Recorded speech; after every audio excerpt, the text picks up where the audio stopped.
Hello and welcome to my channel, Re-Vera. My name is Steve, and this channel is all about the idea that truth matters. And in my considered opinion, truth right now is there's nothing more important in the world than that we get Bernie Sanders to be the President of the United States of America.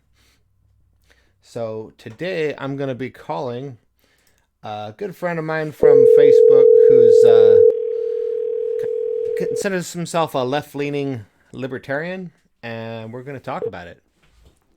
Hello. Hello, Britt. How you doing today? Good. And yourself? I'm fantastic. Hey, can everybody hear okay? Let me get my camera going here. All right. Sound off in chat if there's any problems with the audio or the video, and we'll address that. But I can hear you okay. How have you been doing the new year?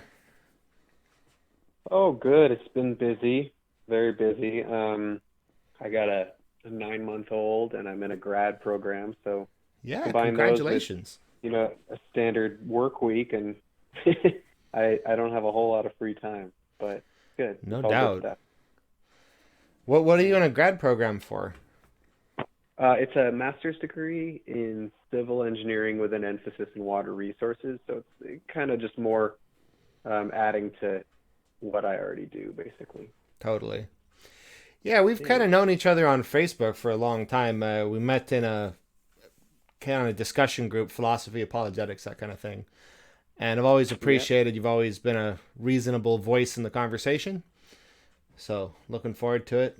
Do you want to introduce yourself a little more, of your background, where you came from? Sure.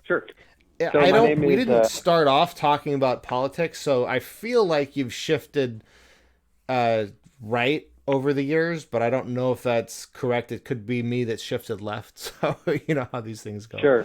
So go ahead. I think, it's probably a little more complicated than that, but I understand why it would come across that way. So I grew up in Northern California, went to school at Humboldt State University, which is like spitting distance from Oregon. Got a degree in environmental resources engineering, and then moved back to the Sacramento area for a few years, and then moved to Colorado, where my wife and son and I are currently living in the Denver area. Like you said, we kind of met through an apologetics group in late college, and just after college, I got really into philosophy, studying God, morality, philosophy of consciousness, things like that. And then obviously when you have, good discussion partners, you end up talking about topics other than the one you crossed paths with originally. So you and I started talking politics. It is true that I was more left when I was younger, so maybe 4 or 5 years ago, right around the time you and I first met.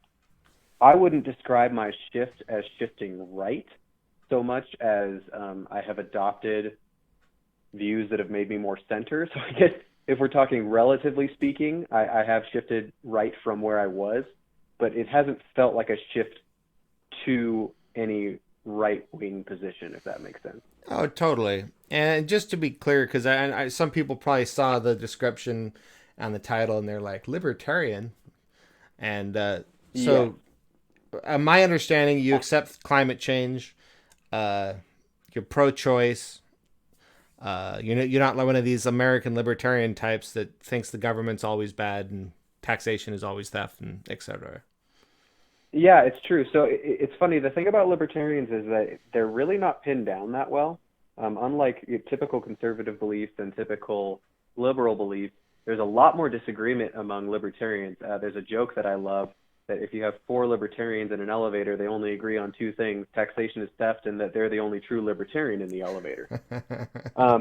And just to, clarify, I don't even think taxation is necessarily theft. I think that we need to take a harder look at how we implement our taxation systems. But there are plenty of taxes that I do support and I think are a good thing. But I would describe myself overall as closer to a left-leaning libertarian than any of the other groups. So more so than a liberal or a progressive or a right-winger or a Trumper. I'm definitely closer to a left-leaning libertarian than any of those. Sure. So, but what's your position on the candidates? I didn't actually ask who you do support. or if you're even going to be voting in the Democratic primary or not. So what's your position on that? I do plan on voting in the Democratic primary. I haven't decided who my candidate is. Right now, my number one is probably Andrew Yang.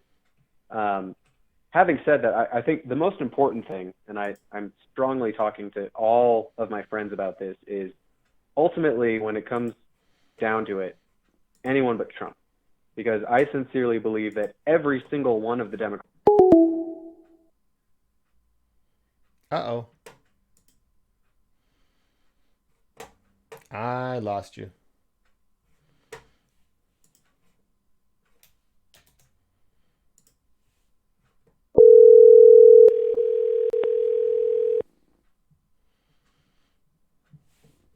Hey, can you hear me? Yeah, I hope this is going to work. Sorry about that. I'm trying to use Google Voice here. So usually we've used Discord. Hopefully there's not a time limit or something. Did it look like you're losing service, or I don't know what happened there. I have decent service right now, so I don't think that's it. Interesting. Well, But go so ahead. where did I lose you there? Um, I got You had asked distracted me by who my technology candidate was. here. Yeah, you were just describing what you meant by left-leaning libertarian and where that puts you in regards to candidates and how anybody but Trump, which Okay, so you didn't lose a lot. Yeah, yeah, basically that was where I ended it. Is anyone who wins the Democratic primary will get my vote. I have a preference on who's going to get that primary. Right now it's Andrew Yang, but if it ends up being Tulsi Gabbard, Bernie Sanders, Warren, even Biden, I would vote that way. Although Biden is by far my least favorite choice of all of them. yeah. No, I agree. If I was in a swing state or if it was just up to me, I would pick any of the Democrats over Trump because I think that's important. Uh, Right. it would really pain me, and since I'm not in a swing state, I probably wouldn't vote for Biden if he won because he's. I think the establishment Democrats actually represent the disease, whereas Trump's the symptom. So neoliberal Yeah. policies have failed. They've made life work worse for a lot of people, and that's a bad thing. And that drives people to extremes. Like that's when capitalism fails, people usually go to either socialism or fascism. And I think Right. that's part of the problem we're facing right now. And a return to the establishment is not going to be good long term. So I'm really hoping it's not them because we need to start I agree addressing with the that. actual causes. That I also said, think that it would indicate how naive the DNC is because let's face it, picking Biden in a lot of ways would be very similar to picking Hillary, which the DNC shot themselves in the foot with that. definitely, they need to realize there's a massive populist anti-establishment sentiment in the country. I mean, more people didn't Right. vote than voted for Hillary and Trump combined, and that's Because they were something. both terrible candidates. Yeah, they were historically bad candidates. Right. Everybody hated both of them for the most part. I mean, you had some Right. It was radical really a matter of people who were who do you hate diehard. less? What's that? I feel like almost everyone I talked to, it was who do I hate less? They're getting Yep, my vote. It wasn't I like them. It was I dislike this one less. yep. Some people might wonder if I have such strong feelings about establishment Democrats and neoliberal tendencies, why I would still vote for him. And the reason is Trump is legitimately that bad. I do think he's threatening our entire system of government.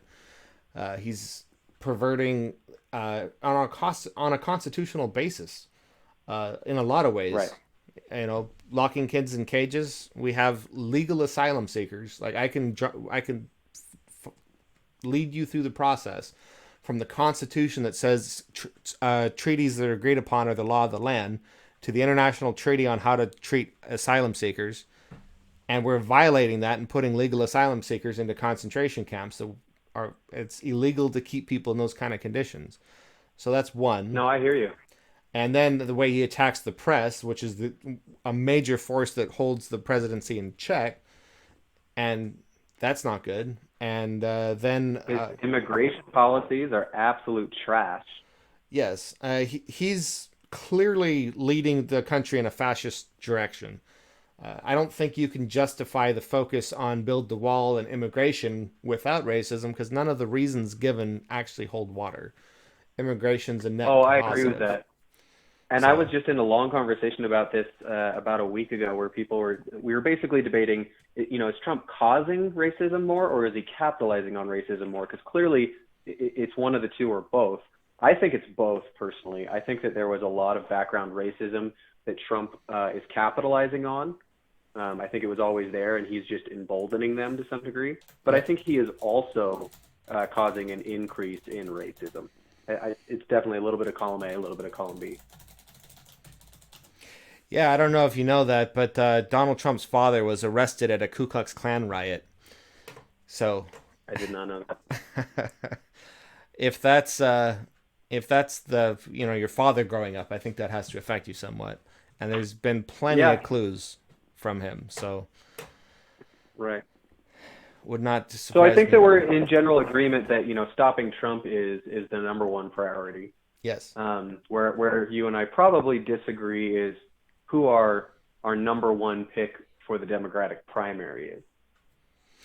Yeah, absolutely. So to get into that, I wanted to ask you what are the most important issues to you?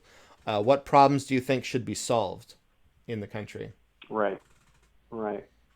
I As I have started to shift more libertarian over the last 3 or 4 years, I have to admit I have I would never say that I am a single policy voter, but I would say that I am approaching a quasi single policy voter in the sense that this issue is just standing out as far more important than anything else, and it's war. Uh, Staying out of intervention in almost every scenario, not going to war is far and above my topic. I have other things that I'm passionate about as well, but in terms of the president, war is my number one.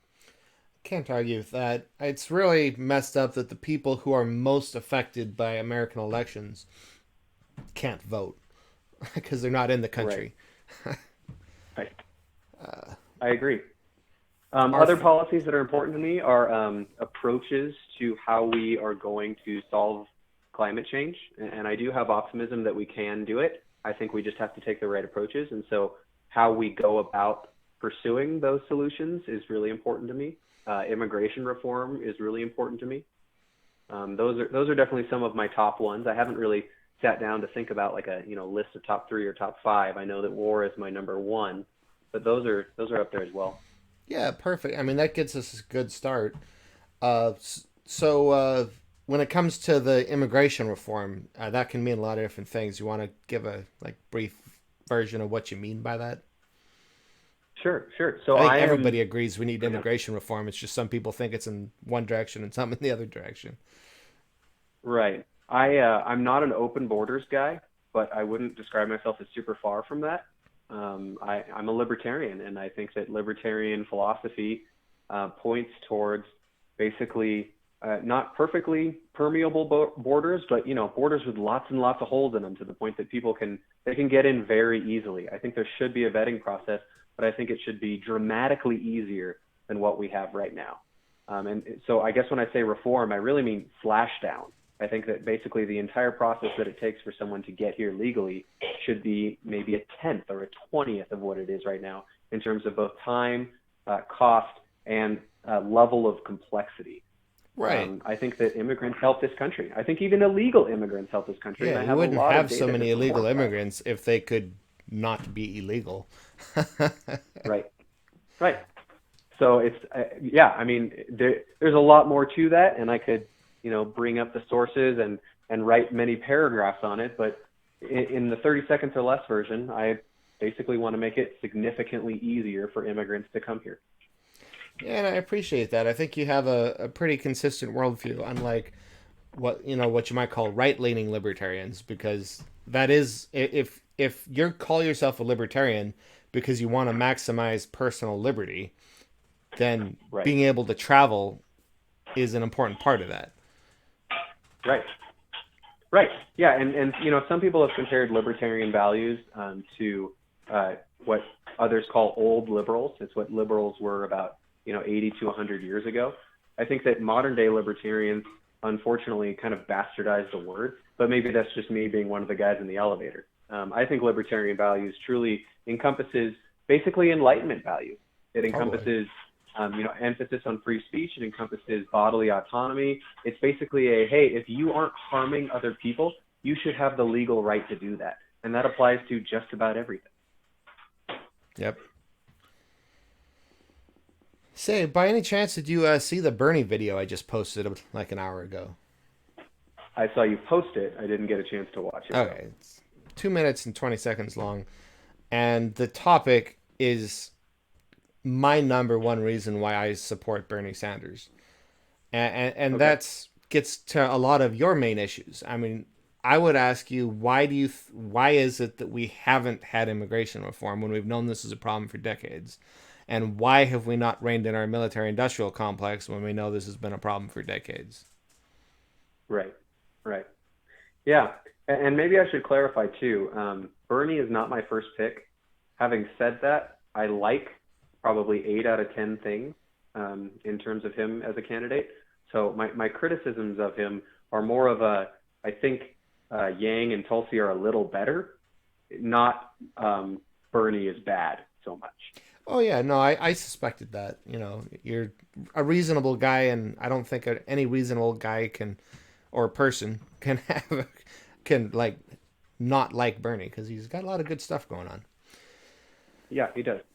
But my argument is just logically speaking, if we're gonna rank problems in order, I think what we have to put at the top is the thing that's preventing all the other problems from being fixed. And that being money in politics.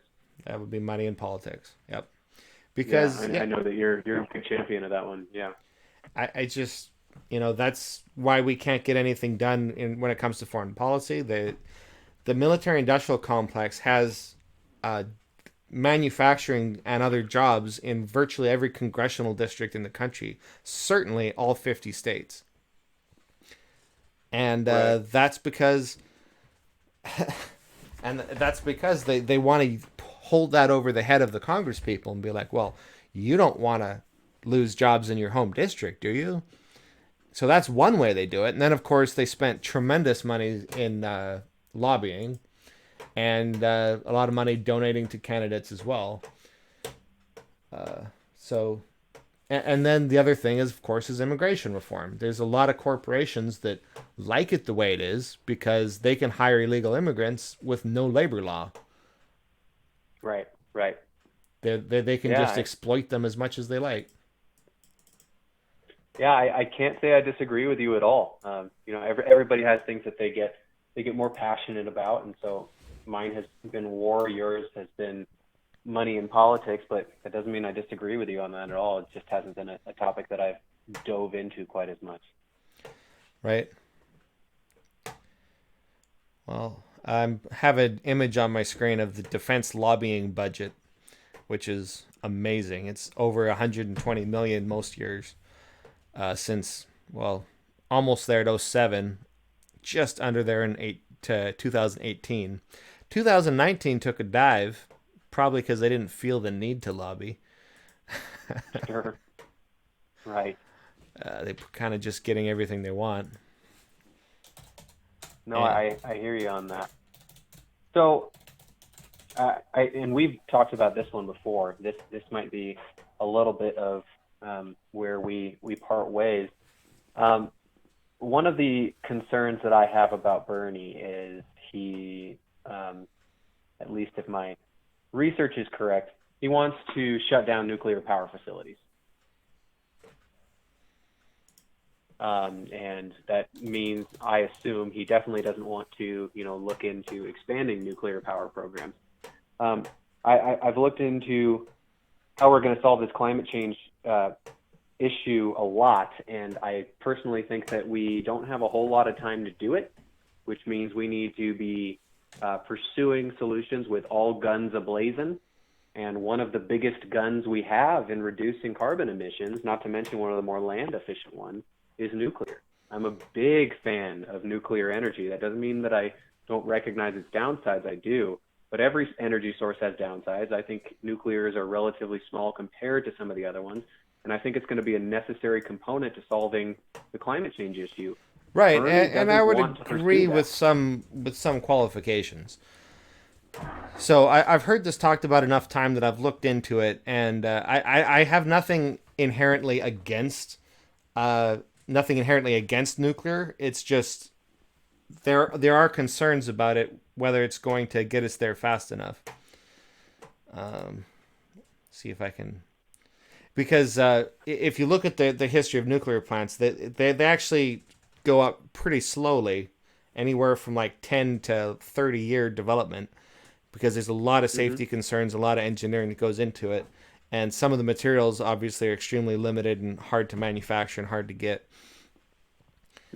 Whereas, I've seen more on the 8 to 10 year range, but certainly, the upper end of my range and the lower end of your range agree. So right around 10 years of development. Yep.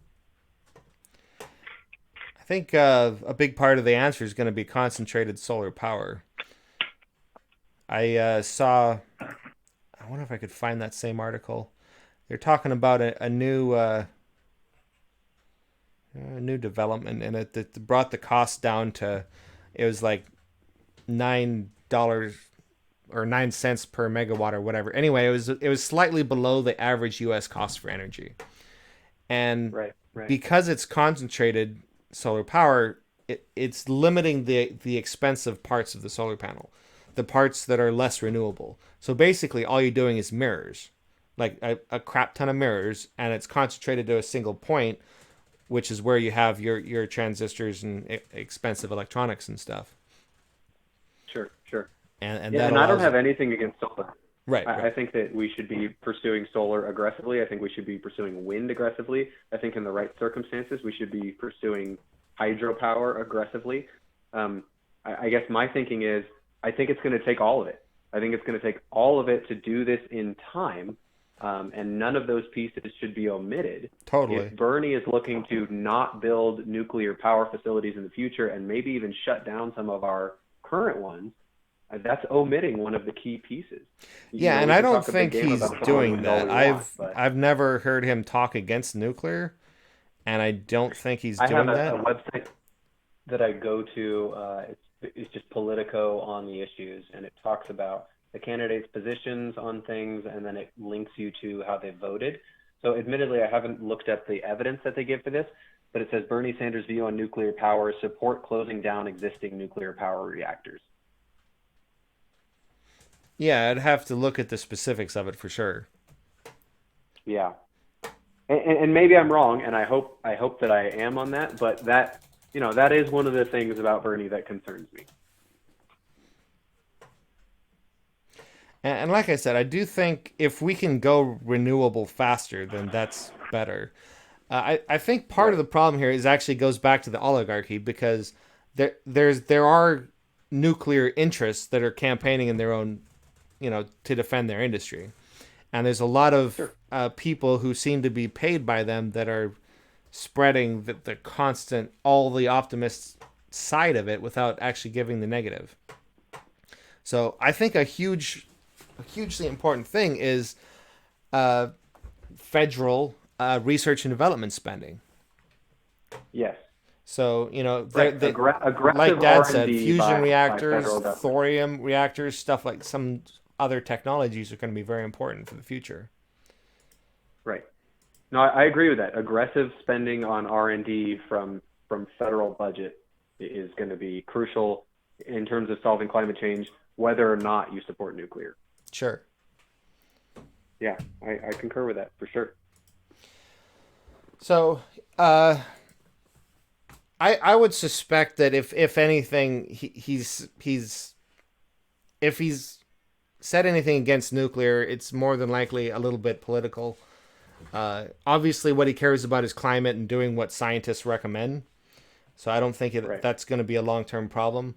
If anything stops us from addressing climate change, I should put it this way. If anything stops us, it's not going to be Bernie Sanders not wanting to do nuclear. It's going to be fossil fuel industries buying politicians and stopping us from doing anything.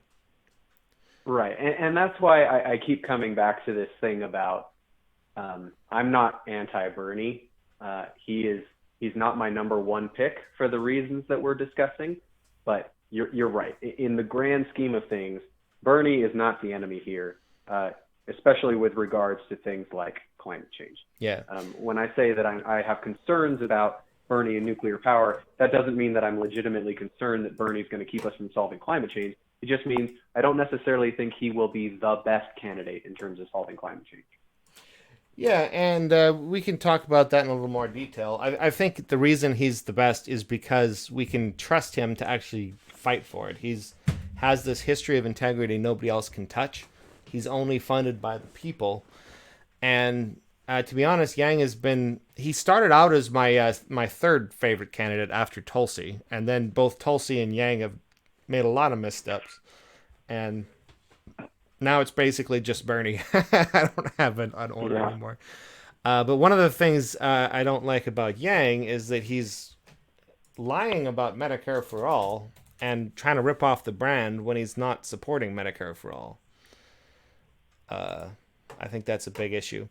But before we get into that, I did want to talk about climate change, because you and I both agree that we have a chance, at least, to solve climate change. Now, whether it's going to happen or not, I don't know the answer to that, because we're not doing anything yet. But hypothetically, certainly we could.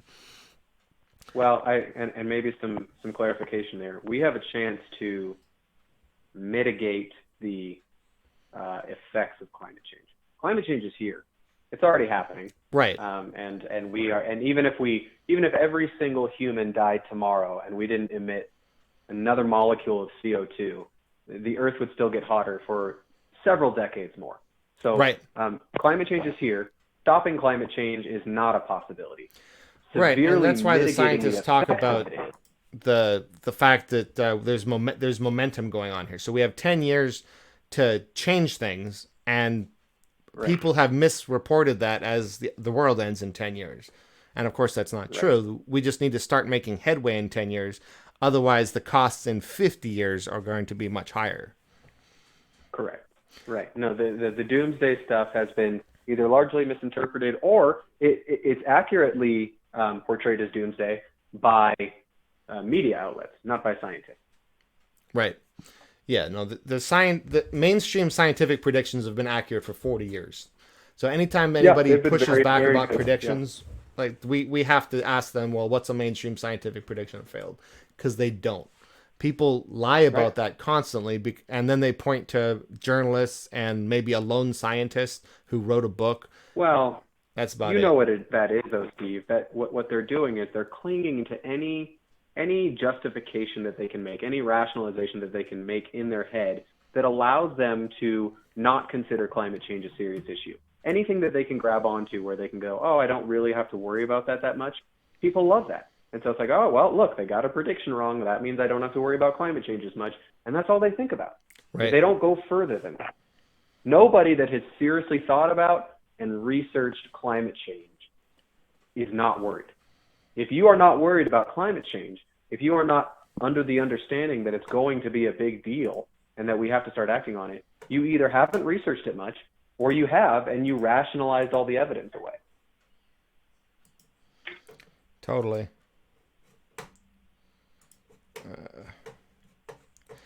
No, I wanted to talk about that because some people might not understand how it could be solved, because it seems like such a big issue. So let me just paint a picture real quick on the climate change, and then we can move on. But I think you would agree with most of it. The first thing, well, I mean, we need to be doing this all at the same time. So when I say the first thing, it's the first thing I'm going to talk about, is we need to stop putting CO2 into the air. Right? That's pretty quick. We need to stop making the problem worse. That's very important. Right. And that's where we've run into problems, because companies like Exxon knew that climate change was a problem back in the 70s, that we have internal documents now that have leaked that have proven that, and yet they've been funding climate denial ever since. which I would call that a Right. crime against humanity. But we need to stop that, and there's a lot of pressure against stopping it. And then the second thing, of course, is we need to, part of the process of stopping putting it out is to replace the energy needs.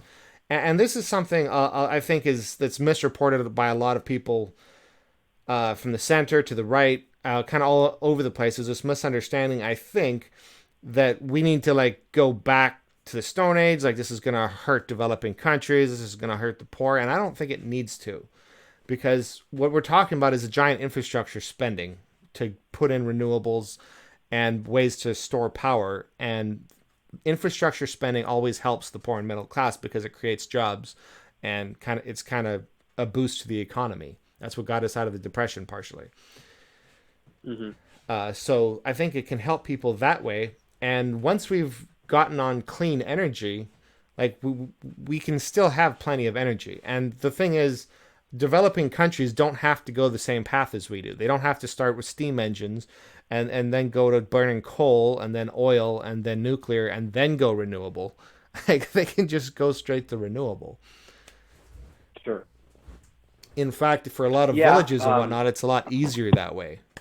They can just making certain assumptions. I think we can get there. I think we can get to the point where clean energy is an affordable and easily implementable technology in developing countries. I don't know that it's necessarily that affordable right now. I think that's going to involve some of the R&D that you and I spoke of earlier. Right. Well, there's technology we have now that's sufficient to make a significant impact.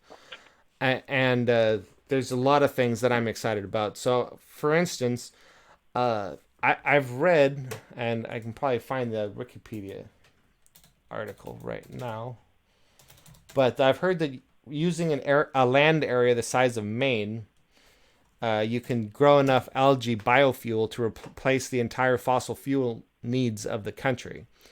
And the thing about that is it's sucking the carbon out of the air primarily to make the fuel. So I think when you're talking about R&D, there's a lot of companies that are basically ripping off the government by getting grant money to study how to get carbon out of the air. And that's dumb. We're not going to do better than things like algae. It's a micromolecular machine that is extremely efficient at doing that. We just need to use it. So this is something where crony capitalism and excess, you could argue, libertarianism is hurting the situation, because you have people who are supposedly innovators that aren't really solving the problem. They're just taking government money to waste time. We have a solution, and that is using nature in a very aggressive way. You know, if you have stacked hydro farms and algae, and if you change farming to sustainable and reforest some areas, like this kind of stuff actually sucks the carbon out of the air and starts reversing the process. So if we had algae, imagine if... I think it's a little more nuanced than how you portray it there. While I completely agree with you that biotechnologies are wonderful things, and in lots of ways we should be implementing them more, including with climate change, even something where we have the thing ready to go, there's still R&D that is required for things like, for example, optimal conditions for those algae, how to set them up properly. Not that algae isn't going to work, it will, but that doesn't mean that there isn't more R&D that is needed in terms of implementation of that algae on a large scale. Right. So imagine if I got that wrong, actually, from the Wikipedia, which I just pulled up. It says we could replace all our petroleum fuel in the United States with half the area of the land area of Maine. But what if we use the whole land area of Maine? What if we started transforming like just barren desert, which is a whole lot of the area east of the Rocky Mountains, as you're familiar with.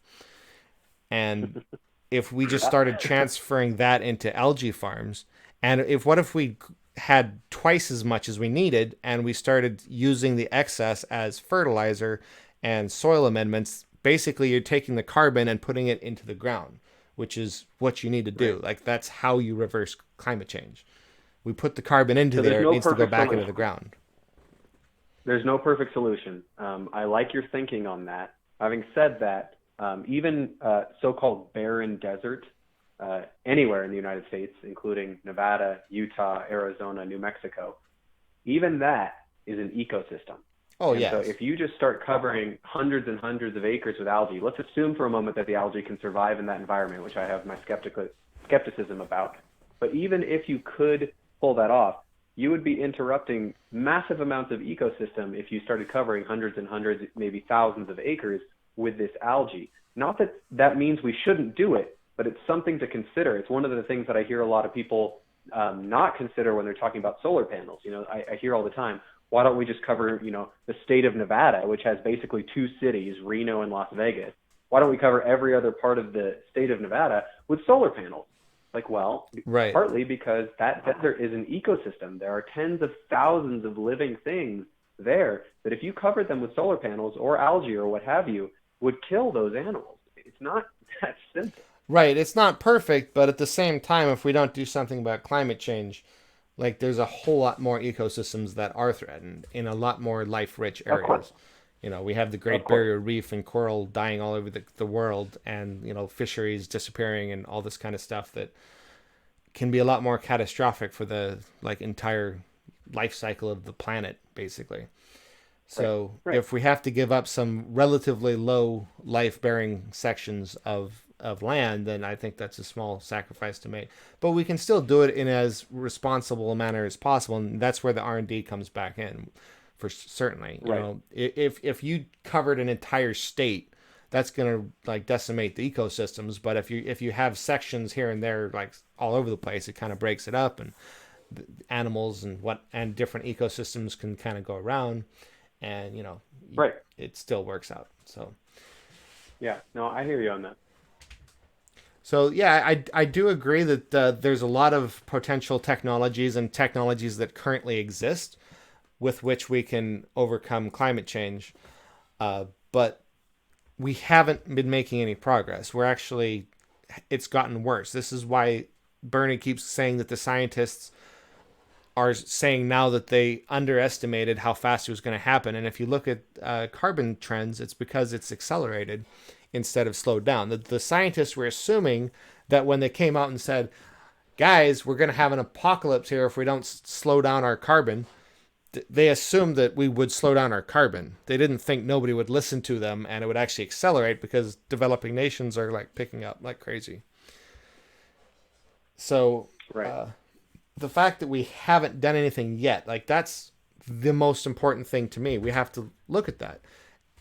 The reason we haven't done anything yet is because we have this cycle where politicians say the right things, they get elected, and then they sell out when they're in office. They compromise. Right. They look at you and I both, we talked about foreign policy and how we don't want to destroy other countries so much or at all. And yet in a recent vote, I think I have the image here for the National Defense Authorization Act, all but 41 Democrats voted in favor of it. Oh, I know. No, don't get me started on that. It's so funny when people talk about, one party is, pro-war and one party is anti-war. It's no. There is no anti-war party currently in power. But it's the same way with, fiscal conservatism. It's if you think that the Democrats are anti-war or that the conservatives are fiscally conservative, you are naive. You haven't been paying attention because both parties are, they're ridiculously irresponsible on both of those. Absolutely. But that's the issue. That's why the most important thing is integrity. If we can't, people can say all the right things, but if you can't trust them to put it into effect, then that's an open question. And while Yang says a lot of things that sound good, we can get into some of the problems with it, because I think if you dig deeper, it's not as good as it looks. But even if everything he said was better than Bernie Sanders, I would still go Bernie Sanders on integrity alone, because I don't know what Yang is going to do when he gets into office. Right. He doesn't have a record. And to his credit, I will agree with you. Bernie has been shockingly, perhaps unprecedentedly, consistent over the years on many, many topics, war being one of them. So I agree with you on that. Definitely. One question I have for you, when we think about 2020 and the election, we can't just think about topics that are true logically. Unfortunately, I wish that we could, but we can't. We also have to think about topics in terms of their ability to have rhetorical force. Yes. Are you concerned at all with Bernie's age and his heart attack? I don't think that that's a logical criticism of Bernie, but I think that it is a powerful rhetorical one that could be used against him.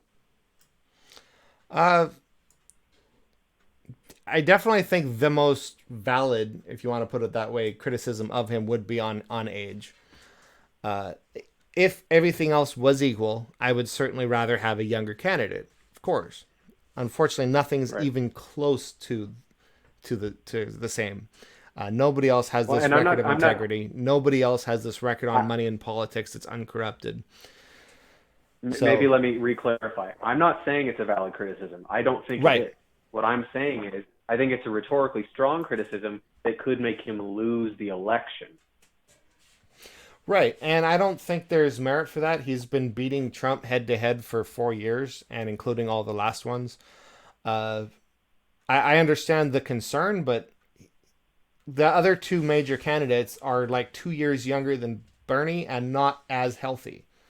I mean, you look at Biden or Trump, they're both within 2 or 3 years of his age, and Biden is like slowly losing his mind from all appearances. He's regularly seems to be brain farting and just saying weird things and slurring, and same thing with Trump. He's been doing this for a while. Meanwhile, Bernie seems to be sharp as a tack.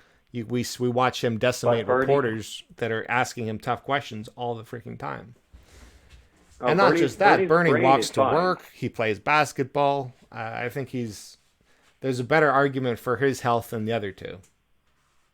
Well, but again, in terms of rhetorical force, in terms of what the media could capitalize on, because you have to understand, while Bernie might be leading the polls now, the mudslinging hasn't started. The stories and the campaign ads haven't started. Let's say Bernie won the primary and it goes Bernie versus Trump. They're going to start capitalizing on Bernie's weaknesses in any ways they can. And so we may not have felt the full force of Bernie's rhetorical weaknesses, again, whether they're valid or not. Bernie had a heart attack. The media could capitalize on that until the cows come home, and it could severely harm him in ways that we haven't seen reflected in the polls yet. Right. But when you compare his baggage to anybody else's, I think that there's much less there to attack him on. So anything they do attack him on, which I agree, they're going to come at him with everything they have because he's a threat to a lot of people's bank accounts. That, you know, if you're in the 1%, which means you're worth 10 million or more, then he's going to cost you some money. And they're going to fight him every way they can. But that said, because he's had this history of integrity, there's not much that's actually valid you can attack him on.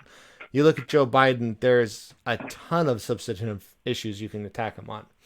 I mean, he's said multiple times that he wanted to cut Social Security and Medicare. Like, that's like, how's a Democrat supposed to win with that?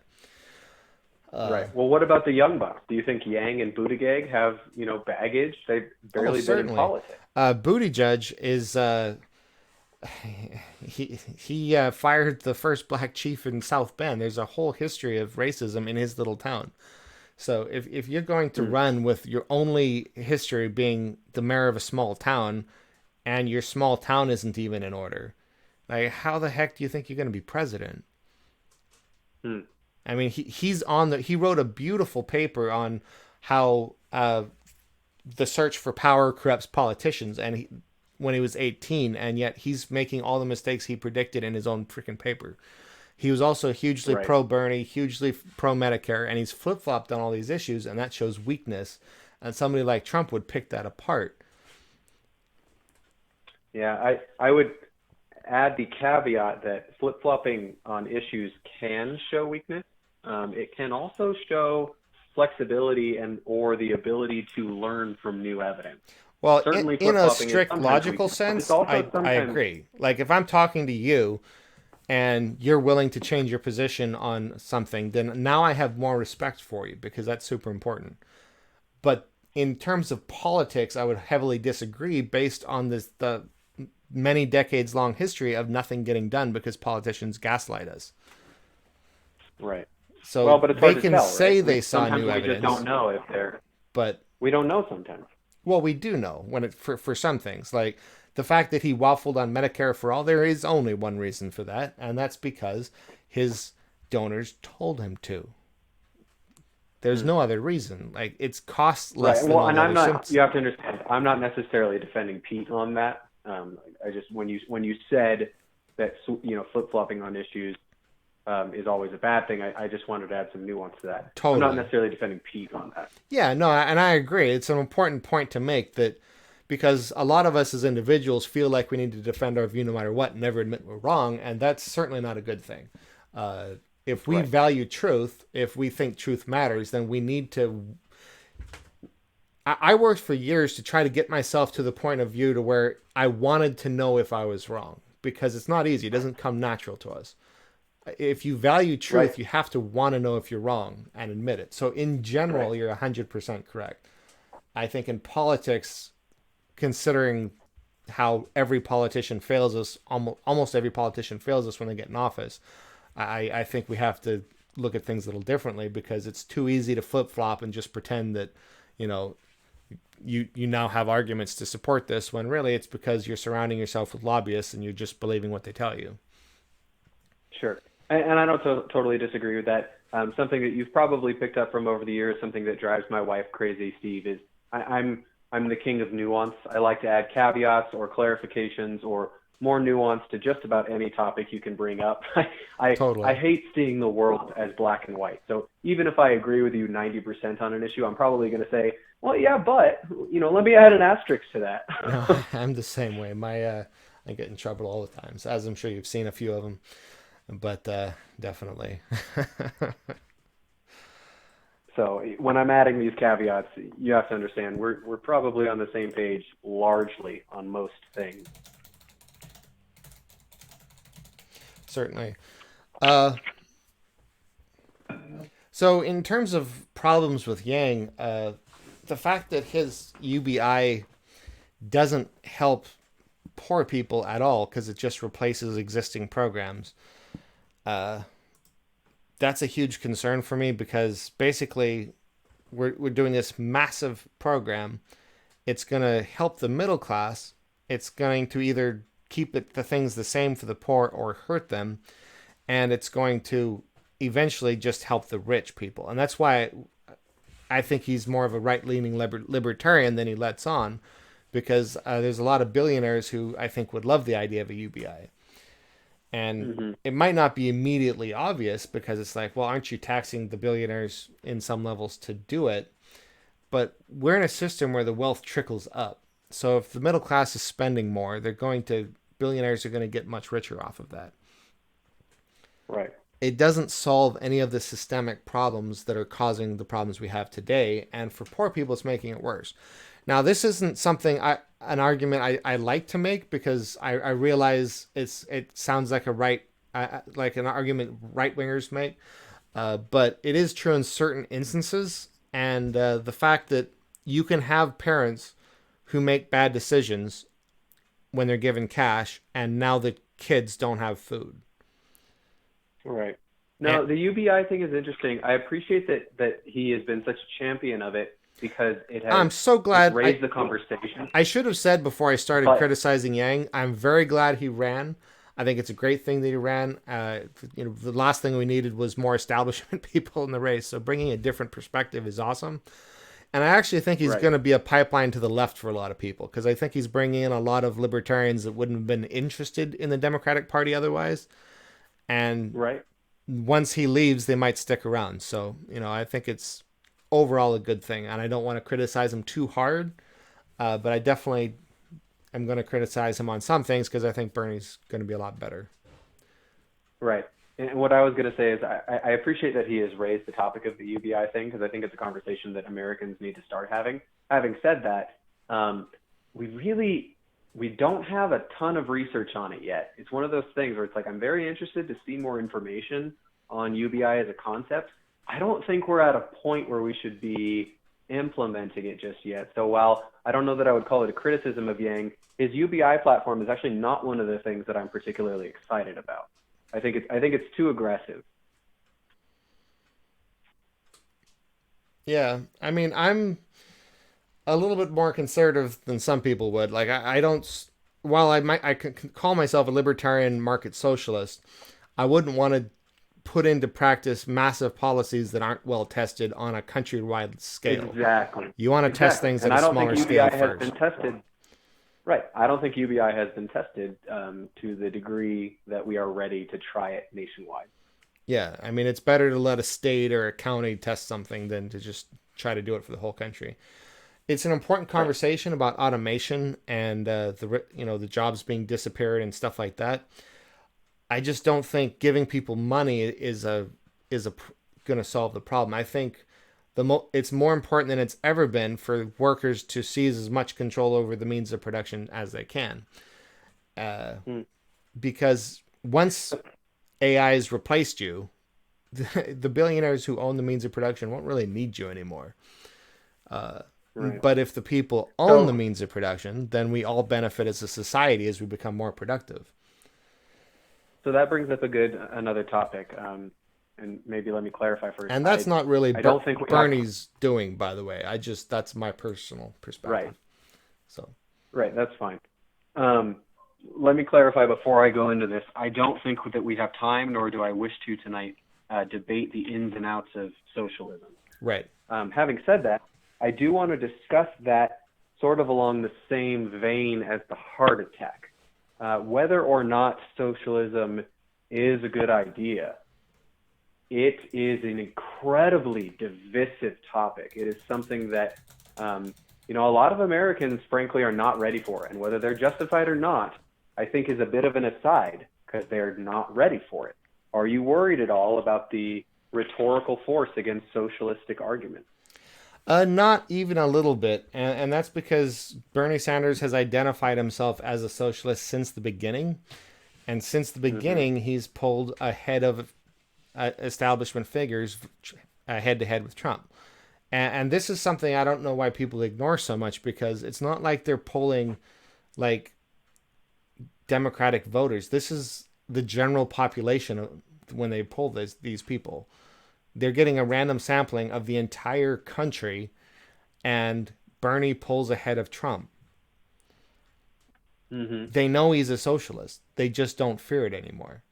And more importantly, while he identifies as socialist, you and I both know, and pretty much everybody knows, none of the policies he's putting forward are really very socialist at all. I have argued to socialists who say that Bernie's not far enough left for them, that Medicare for all is a socialist policy because it's nationalizing an entire industry, basically.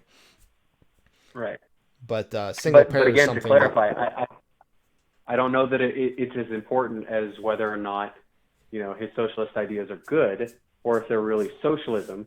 I think what takes precedence is how rhetorically strong of a point is that going to be in the election. I'm just pulling up some stats right now, and it looks like some 61% of Americans view socialism in an overall negative light. And yet they still support Bernie. So let's look at 2016. A lot of people didn't think Trump had any chance because he had so many supposed weaknesses, but he got constantly attacked from all sides. And what helped him is how dumb the attacks were. It was really easy to counter them or dismiss them. They weren't substantive for the most part, or they weren't considered like that by the right wing. And I think in the same way, the criticisms against Bernie fail pretty easily. The people always like, well, what about Venezuela? You want to be like Venezuela? And it's like, no, he's not recommending policies like an authoritarian state like Venezuela was. Every policy he has is something that's been trialed and tested and proven effective in all over the world. Like most of the developed countries have policies like he's suggesting. So the other thing is he's been addressing the socialism question for decades. Like, he's very comfortable handling that.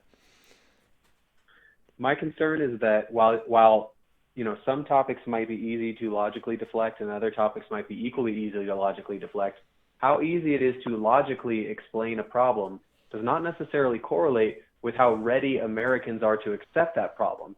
For example, there's no argument against evolution. There is none. It's like climate change. It's one of those things where if you have paid attention at all you clearly realize that it is valid. Right. Having said that, the majority of Americans do not accept evolution. Now, that argument has been going on for well over 100 years.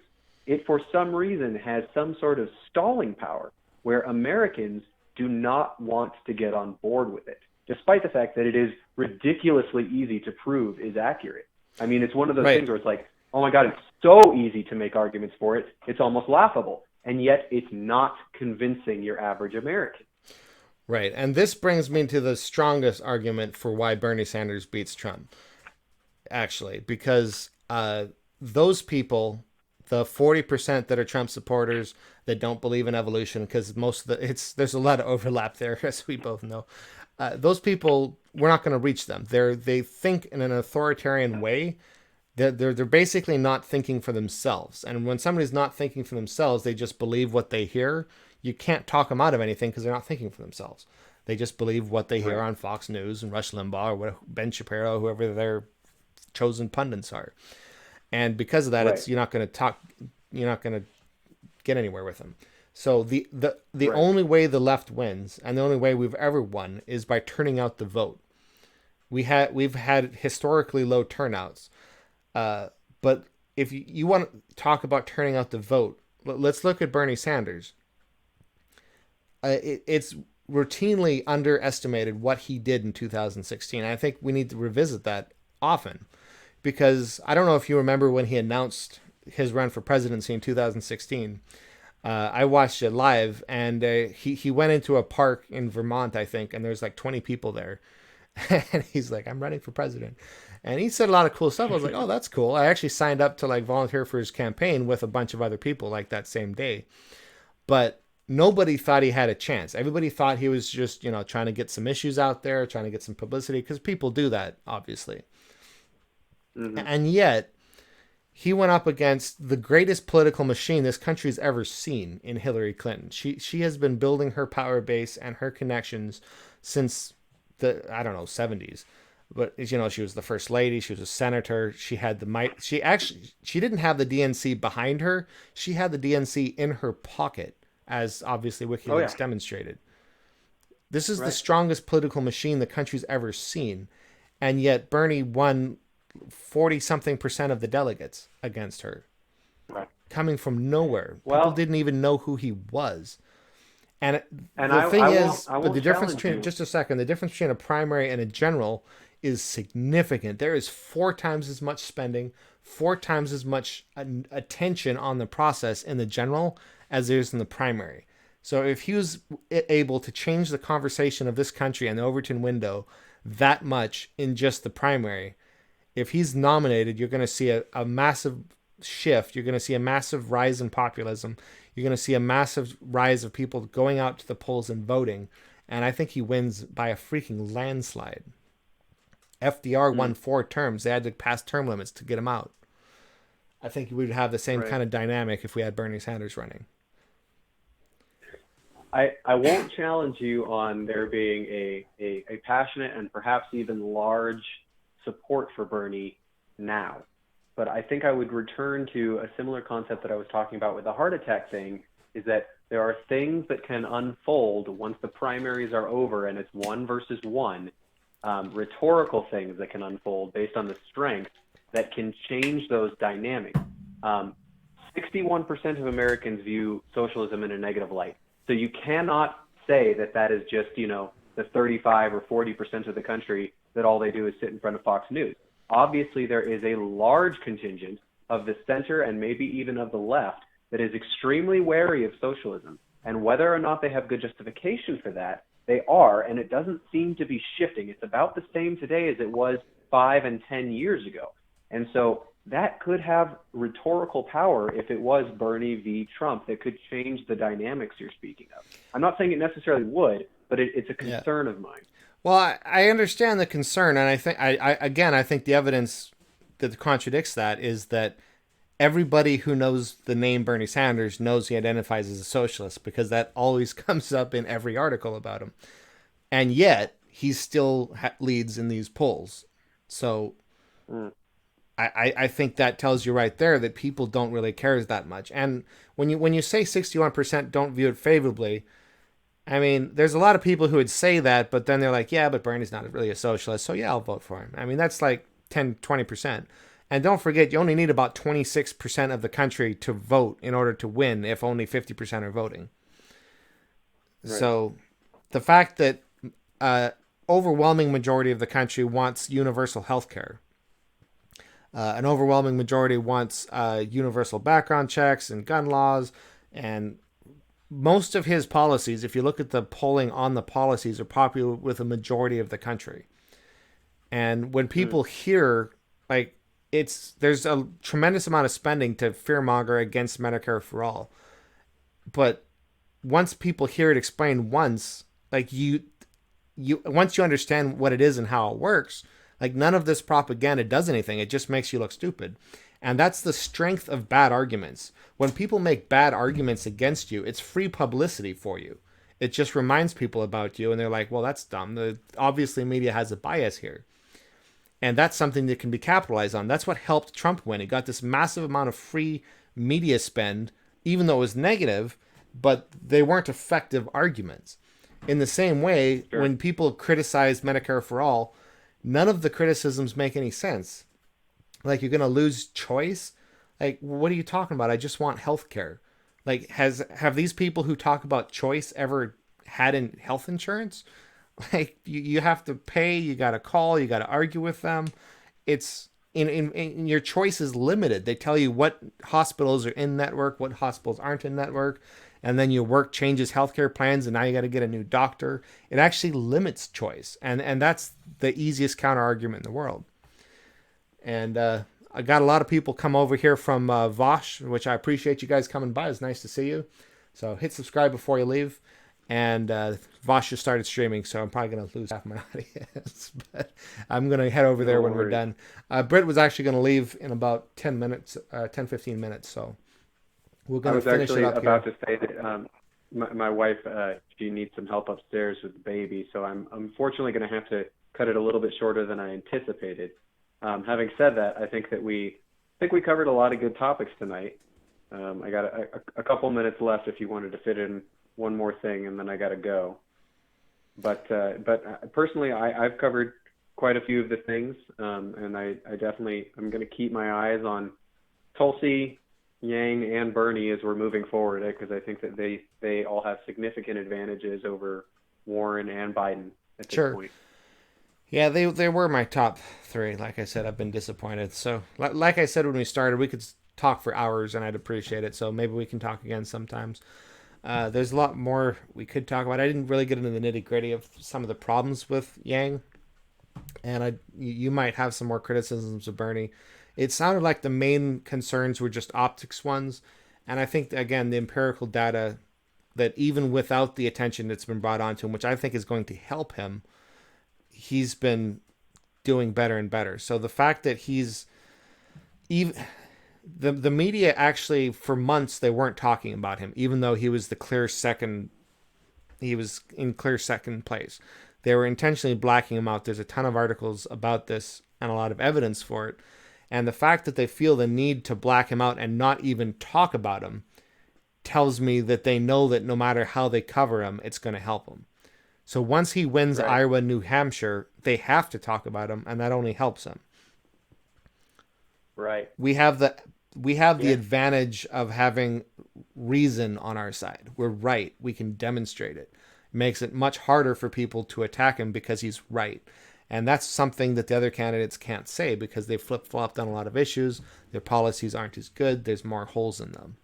So when it comes to actual policies, Bernie's the strongest candidate by far. And we all know that Trump is really good at talking personalities, and he's good at branding, and he's good at this reality TV kind of flair, but he can't talk issues to save his life. And that's why I want nothing more than to see Bernie and Trump in a debate, because it would be embarrassing for Trump. So anyway, definitely say some final words, and then I'm going to hang out and talk to chat for a little bit, and then we'll be done. Sure. Yeah, I appreciated this. I think that this was good. I think there's a lot of speculation and kind of spitting into the wind as we're going into this. There's more answers to be found, and there's more research to be done for these candidates. I know, at least for me. But I do appreciate this, and I want to, I guess, remind you and everyone else that ultimately this is just debate over who we think should win the primaries. Once the primaries are won, I think we all need to realize what the bigger issue is. The bigger issue is getting Trump out, because he's a net deficit to our country. I've been posting some detailed analysis of that on my page recently.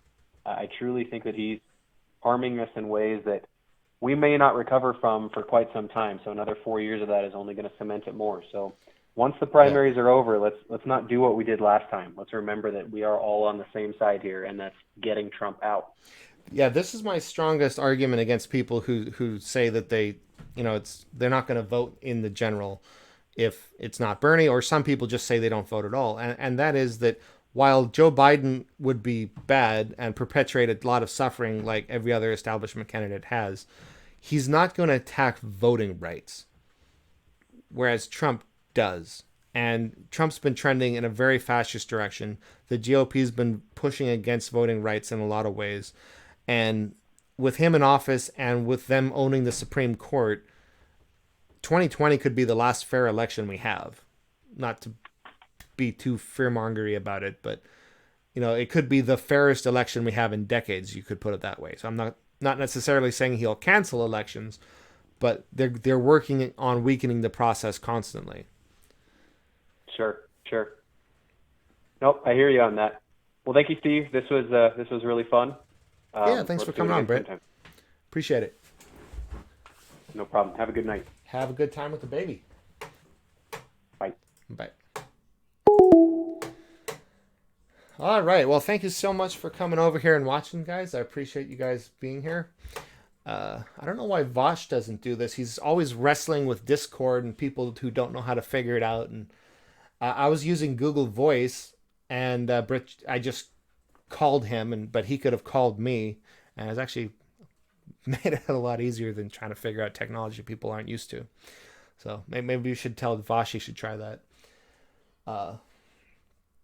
I was going to talk about something Dad said, but I didn't get to it because that wasn't how the conversation was going. But way earlier in the conversation, I noticed Dad said something about being concerned about batteries and their like life cycle, and that's definitely a valid concern. But having grid level energy storage is a very important part of any renewable project, because obviously the sun only shines half the day and wind doesn't always blow, and et cetera, et cetera. So having consistent energy or a way to store it is very important. Now, when people talk about this, they talk about it like we don't currently have technology to do this, but we do. I'd recommend reading this article in Wikipedia. There's a lot of existing technology that can store energy at about 60 to 80% efficiency. So that means when the sun's shining or the wind's blowing, your energy is about 30% cheaper. At night, it goes up 30%. But if you're generating the energy at a cheap enough level that it doesn't make it that big a difference and it averages out to be the same, then we're fine. So we don't need to have massive lithium batteries. Now, if you're talking about the lithium batteries people have in their homes and their cars, that's a legitimate concern, and we need to make sure we're doing that in as renewable a way as possible. Certainly, it's definitely a problem. But it is a very interesting article on grid energy storage. They use compressed air as one technique. Like they actually, to do it on a grid level way, you need a huge area. So what they do is they often take like an abandoned mine, and they like compress the entire area with air, and then when they need to generate energy from it, the air releases powers a generator. Hydroelectric dams are another way of storing energy, because they pump the water back up on the other side of the dam so they can release it again. There's molten state batteries, there's liquid air. You can actually use the excess energy to generate hydrogen, and then you can use hydrogen as a fuel for cars, for instance. It's with the fuel cell technology. So there's a lot of technology we currently have that could be used. So I'm very optimistic about the future in terms of what's possible. The problem is, of course, there's a lot of established interests that are going to fight against what's possible. So if you want to put these things into effect to where our grandkids have a chance, towards the end of the century, we have to fight for Bernie Sanders right now, because he is actually in the lead. He is actually winning Iowa right now. We're less than a month to the first votes. And then he's also leading in New Hampshire. But it's very close. And if we can win those by a good margin and then win Nevada. So if you're within driving distance of Iowa, New Hampshire, or Nevada, I highly recommend take a weekend, drive out there and do some canvassing, because this could come down to the wire. If he sweeps the first 3 states, the media has to talk about him. And even if it's negative, that's going to help him. And if that kind of momentum can boost him to where he sweeps the country and actually wins this thing. And that's our best hope for the future. I don't think any other candidate is going to fight for the change we need. If we have a compromise candidate, they're not going to fight for the change we need. If we get Bernie in there and he's talking to the entire country, holding press conferences, State of the Union addresses from the bully pulpit, talking like Bernie does, the Overton window is going to shift dramatically to the left, and we're going to be able to primary establishment people and get them out, and we're going to be able to change Congress. And I'm not saying he's going to get all his policies done in the first 2 years, because he won't.